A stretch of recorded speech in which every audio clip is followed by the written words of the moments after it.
अस्सलाम वालेकुम। आज हमने चैप्टर नंबर 4 के एमसीक्यूज़ देखने हैं।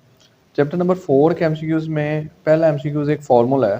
बेसिकली ये वाला जो फ़ॉर्मूला है आपकी बुक के एंड पे भी लास्ट पे भी कुछ फ़ॉर्मूले लिखे हैं और चैप्टर नंबर 4 के अंदर कोई 9-10 फ़ॉर्मूले हैं, वो आपने याद कर लेने हैं। उनमें से एक फ़ॉर्मूला ये भी है, क्यूब वाला फ़ॉर्मूला है कि अगर a माइनस b का होल क्यूब हम डिस्कस करें, तो ये इक्वल आता है a की cube minus 3 into A B, इसके बाद a माइनस बी और उसके बाद माइनस बी क्यूब। तो ये इस तरह से हमारे पास उसने फॉर्मूला जिसके इक्वल आता है वो वाला पार्ट लिख दिया है और पूछा ये कौन सा फॉर्मूला है, तो ये माइनस बी का होल क्यूब है। नेक्स्ट ऑप्शन है the conjugate of surd. Surd या मिकदारे इसम कहते हैं इसे। तो ये क्या आती है, सर्ड में आपने ये करना है कि जस्ट जैसे कॉन्जुगेट के अंदर हम अयोटा वाली वैल्यू को चेंज करते थे ना, उसका साइन चेंज कर देते थे, यहाँ पे जो अंडर रूट जिसके साथ आ रहा है वो चेंज कर देना है। तो इसका करेक्ट ऑप्शन डी वाला होगा, 9 माइनस अंडर रूट 2 वाला। नेक्स्ट फिर एक फॉर्मूला है, एक्स स्क्वायर लिखा हुआ है, 4 को 2 का स्क्वायर लिखा जा सकता है। तो हमने एक रिजल्ट पढ़ा हुआ है कि अगर इस तरह से हो तो एक बार दोनों के दरमियान में, दोनों नंबर्स के दरमियान में प्लस और एक बार दोनों नंबर के दरमियान में माइनस। आपने पढ़ा होगा ए स्क्वायर माइनस बी स्क्वायर, तो ये इक्वल होता है ए प्लस बी और ए माइनस बी के। तो यहाँ से एक्स प्लस 2 और एक्स माइनस 2 इसका करेक्ट आंसर आ जाएगा। नेक्स्ट दोनों को मल्टीप्लाई करना है, वही रिजल्ट ए स्क्वायर माइनस बी स्क्वायर वाला लगेगा। तो ए आपके पास अंडर रूट 4 है इसका स्क्वायर और बी आपके पास 2 है इसका स्क्वायर। तो ये 4 माइनस 4, तो आंसर आपके पास 0 आ जाएगा। तो इस वाले एमसीक्यूज का करेक्ट आंसर हमारे पास 0 होगा। नेक्स्ट है 1/x निकालना है। तो याद रखें ये आम तौर पर जो 1/x होता है वो मोस्टली 90% केसेस के अंदर सिर्फ इस साइन को चेंज कर देने से आपका 1/x आ जाता है। तो इस केस में भी बिल्कुल इसी तरह है। तो ये एक शॉर्टकट ट्रिक भी है आपके पास 1/x फौरन से निकालने की, एक प्रोसीजर भी है, आपने पढ़ा होगा, वैसे भी किया जा सकता है। अब हमने बात करनी है पोलिनोमियल की डिग्री की। तो अगर दो नंबर मल्टीप्लाई हो रहे हो तो दोनों वेरिएबल्स की डिग्री को कंबाइन करके हमने उसकी डिग्री कंसीडर करना है। जैसे कि यहाँ पे एक्स स्क्वायर और वाई स्क्वायर, तो इन दोनों की कंबाइंड डिग्री 4 बनेगी। तो इसलिए, और फॉर डिग्री का मतलब होता है जो मैक्सिमम पावर है, तो मैक्सिमम पावर इस केस में 4 है। तो ये इसका करेक्ट आंसर होगा। नेक्स्ट है द जनरलाइजेशन ऑफ अरिथमेटिक। तो जो हमारे पास अरिथमेटिक होती है, इसकी जो जर्नलाइजेशन फॉर्म होती है ना, तो जो इसकी ओरिजिनल फॉर्म होती है, जो अरिथमेटिक फॉर्म होती है, उसको हम अलजबरा के नाम से डिनोट करते हैं। खैर ये इस तरह का एमसीक्यूज आपके सिलेबस में तो नहीं मुझे लगता शायद हो, लेकिन चले मैंने डिस्कस कर दिया। नेक्स्ट हमारे पास फिर देखें सॉल्व करने वाला एमसीक्यूज आ गया। एक्स इज इक्वल टू है, एमसीक्यूज है अंडर रूट 3 प्लस 2 है। आप इसे सॉल्व करके देख लें तो इसका आंसर जो है ए वाला आएगा। मैंने आपको पहले भी बताया था, जो अंडर रूट वाला पार्ट होता है ना, पीछे भी डिस्कस किया था, उसका साइन चेंज कर देना होता है आपने। तो हमारे पास आमतौर पर ये रिजल्ट बन जाता है। नेक्स्ट ये फिर एक फॉर्मूला है ए प्लस बी का होल स्क्वायर प्लस ए माइनस बी का होल स्क्वायर।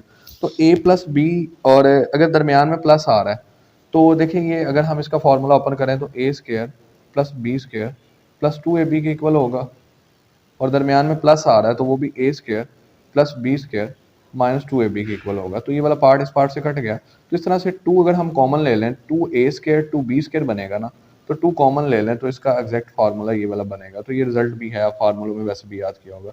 नेक्स्ट 4 वाला क्वेश्चन है, आपने वैल्यू फाइंड करनी है। आपको a माइनस बी दे दिया गया है, आपने इसको अब सॉल्व करना है। यानी सॉल्व कैसे करेंगे आप, A square plus B square find करना है आपको। ए प्लस बी और ए माइनस बी की वैल्यू दी गई है, तो यहाँ पे रिजल्ट यही लगेगा जो अभी अभी हमने यहाँ पे ये वाला फॉर्मूला, इस फॉर्मूले में आपने इन दोनों वैल्यूज को इंसर्ट करना है, उसके बाद सिंप्लीफाई करना है। आप देखेंगे आपके पास ये जो है 68 आंसर आएगा। जैसे कि अगर मैं इस फॉर्मूले को ज़रा देखें, इसके अंदर वैल्यू लगाता हूँ, तो ए प्लस बी की वैल्यू 10 का स्क्वायर 100 होता है। इसके बाद हमने क्या करना होता है, प्लस ए माइनस बी का स्क्वायर, वो 6 है 36, तो 136 बनेगा। और 2 इधर ए स्क्वायर प्लस बी स्क्वायर आ रहा होता है ना, कि 2 ने भी इधर जाके डिवाइड होना है। 136 को 2 पे डिवाइड करें तो हमारे पास जो बचेगा वो 68 ही बनेगा। ठीक हो गया। नेक्स्ट है जी, अगर x इज इक्वल टू 2 है, y इज इक्वल टू -1 है, तो कीमत क्या होगी, 8 हो जाएगा। 2 की पावर 3 और माइनस से करेंगे तो -8 इसका आंसर आ जाएगा। कोई फार्मूला लगाने की जरूरत नहीं है, एमसीक्यूज आप वैसे भी सॉल्व कर सकते हैं। नेक्स्ट आपने बताना है कि इन दोनों का रिलेशन आपस में क्या है। तो जो है ना, ये दोनों एक दूसरे के सर्ड है। सर्ड में क्या होता है कि साइन चेंज हो जाते हैं आपके अंडर रूट के। तो ये आपने यहाँ पे इसको ज़हन नशीन कर देना। अच्छा नेक्स्ट देखें, 2x+1 डिवाइडेड बाई 3+8, तो ये एक रैशनल फ्रैक्शन है हमारे पास, तो इसका आंसर करेक्ट आंसर रैशनल है। सेकंड वाला ऑप्शन है कि डिग्री ऑफ सर्ड इज, तो ये सिंपल सर्ड है इसलिए इसकी डिग्री 1 नहीं होगी, सिंपल सर्ड की डिग्री 1 होती है। नेक्स्ट है, हमने ये बताना है कि कौन सा सर्ड नहीं है, कौन से मिकदार इसम नहीं है।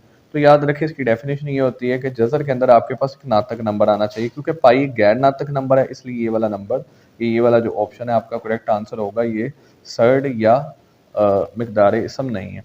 ये वाला ऑप्शन ऑलरेडी डिस्कस है, सॉल्व करके आपको आगे दिखा दिया था। अच्छा थोड़ा सा चेंज है उसमें, 4 के ऊपर अंडर रूट था, तो ये हो जाएगा 4 स्क्वायर माइनस अंडर रूट 2 का स्क्वायर, तो ये कट जाएगा 16 माइनस 2, तो 14 इसका आंसर आएगा करेक्ट आंसर। तो 14 इसका हमारे पास करेक्ट आंसर होगा।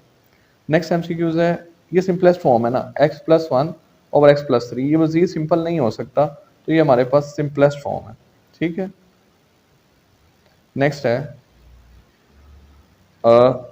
ए स्क्र माइनस बी स्क्र, तो फॉर्मूला लगाएंगे, ऊपर a प्लस बी आ जाएगा, साथ में a माइनस बी आ जाएगा। अब नीचे भी a प्लस बी आ रहा है, तो a प्लस ए बी से a प्लस बी कट गया, तो a minus B correct answer हमारे पास इस केस में बनेगा। तो इसी के साथ ये चैप्टर के एमसीक्यूज भी यहाँ पे ख़त्म होते हैं।